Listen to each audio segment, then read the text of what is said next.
Yes, in our latest study on fatty liver, we did find no fatty liver on sonography reports after 15 treatments.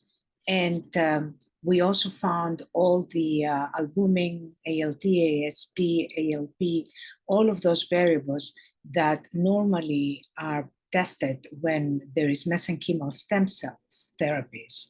This is the variables they test. And we tested these variables and they were significantly improved.